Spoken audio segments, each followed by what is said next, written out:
That's the big news. You're taking a sculpture class at the community college. It's not art. It's science, and as such, it is the thing that is going to help us defeat DeVoe. Recall, if you will, the one thing that we've seen, nay, heard, that can actually harm DeVoe. Izzy Bowen's sound wave powers. Well, Izzy was killed by DeVoe, so whatever power she had is in his hands now. And now, Joe, they're in ours. Watch this. So, actually, maybe you should take a couple steps back if you value your internal organs.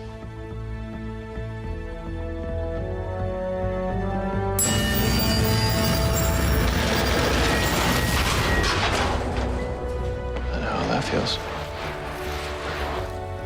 One strike incapacitates the thinker. Two strikes, no more thinker. I call it a sonic scepter. Okay.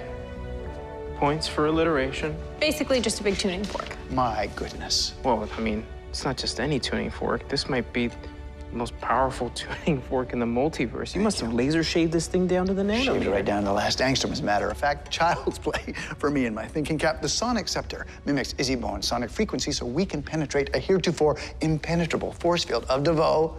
And here's the best part. Because there's no tech involved. It's Kilgore proof. Yes. Nice. So now we just need to figure out where DeVoe is going to appear next. As a matter of fact, before you got here, I scripted a subroutine on the pocket dimension predictor, and it's going to give us a massive head start on DeVoe's next location. Thank you. Yesterday, I thought you said that wasn't possible. That's right, Snow. I did say that yesterday, but today is a new day. I've got a million new ideas. The Cap and I will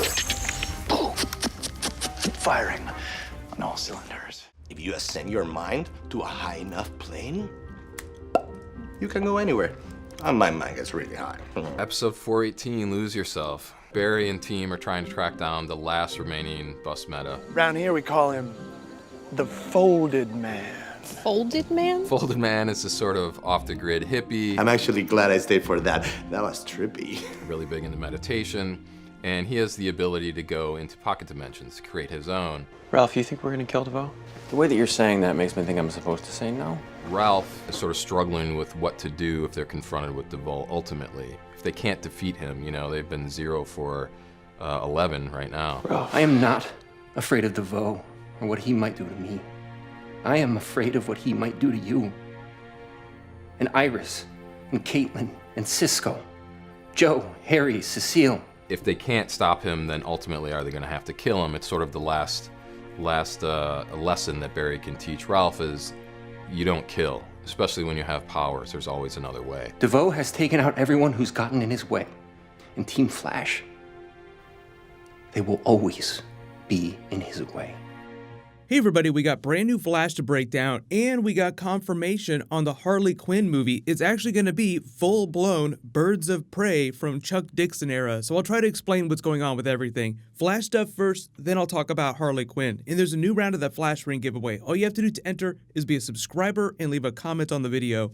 You can kind of see as evidenced by the stabbier version of Elongated Man. As they get closer to the finale, they're leaning away from comedy and more into like just the straight up drama that you saw during the season 1, season 2 finales. Edwin Goss is supposed to be the last bus meta, but they still have 2 others, including Ralph Dibny. So Elongated Man's still a bus meta. It's just sometimes they don't call him out as that. Like, oh yeah, eventually he's gonna need your powers too. Because you actually see them walk into the Thinker's Den, so I am wondering what the Elongated Man thinks he can do to kill the Thinker, because if Barry has trouble doing it, then what is the Elongated Man going to do about it? Because it sounds like that might not work. Like usually you find in situations like that where the hero makes the bad call, in the context of The Flash, where the Thinker is just jumping into different people's bodies, horror movie style, you kill the villain but don't realize that he's like slowly piping his consciousness towards your brain before it's too late. So that it winds up being this self-fulfilling prophecy. Like usually that's the price that people like that pay. Like Elongated Man is kind of on the fence right now, like Barry's trying to teach him to be a hero. It sounds like that's what the rest of the season is going to be about, like how we don't kill people, even the ones that seem really, really terrible.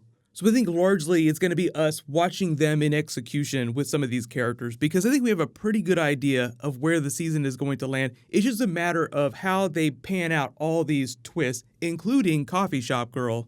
I think we're all expecting her to be related to Barry at this point, and it to have something to do with the "We Are the Flash" twist. Like there's always a setup, a payoff, and a reversal, like an oh shit moment that you never saw coming. At least that they try to give you a moment like that. So I think that's when the folded man in this trailer is talking about expanding your mind into a different region. It's a little like the comic book Thinker run where Barry ends up fighting the Thinker in sort of a mind space matrix type area where their physical bodies don't matter, so he can just manifest anything that he wants. The thing about that story though, like I think I've said this in the past, but it was actually more of a straight up riff on the actual Matrix movies because the Thinker was more of a tech-based villain, and the comic book run was released right after the Matrix movies came out. So it was like, oh, very clearly they're trying to do the Flash's version of a Matrix story. The Flash TV show has been taking a different spin on that, but they might wind up with the same conclusion. So I would still recommend you reading that comic book run if you want to find out what's going on. But depending on what they tease in this episode, I'll reference moments from the comic book.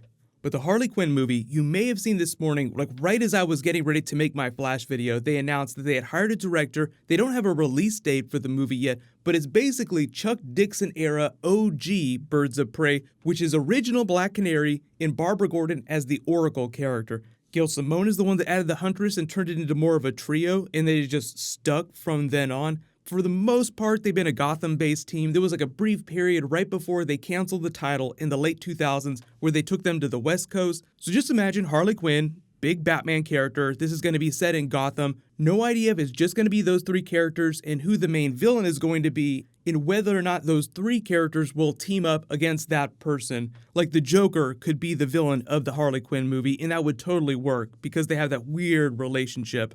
Still kind of waiting to hear a little bit more about the movie. Even though they said that the roster is going to be original Chuck Dixon, they didn't actually say that Barbara Gordon will be Oracle. They just said the Chuck Dixon lineup in Oracle was a part of that lineup, not Batgirl. Barbara Gordon, Batgirl, didn't become a member of the Birds of Prey team until the New 52. Like she regained the ability to walk, and then during the Rebirth era, she's still a younger version of the character. But if you guys didn't know, there's also a Batgirl movie that they were developing with Joss Whedon. He left the project. The same person that wrote this Harley Quinn Birds of Prey movie is going to be writing the Batgirl movie. But no idea when that would come out and if it would be the same person portraying Barbara Gordon in both movies. Wonder Woman and Spider-Man are really good examples of characters that debuted as supporting cast in somebody else's movie, then went off to their own spin-off movies. So they could be doing something like that. And the Batgirl movie will definitely be her as Batgirl. I mean, it's literally in the title. So it does seem like this is going to be Chuck Dixon, Batgirl, Barbara Gordon, Birds of Prey with Harley Quinn, and that, you know, they'll probably come together at some point in the film after like a lot of fighting. I am kind of hoping that they work in a little bit of Nightwing. I'll be fine if they don't put Batman in the movie. Like, you don't have to put Batman in every single movie.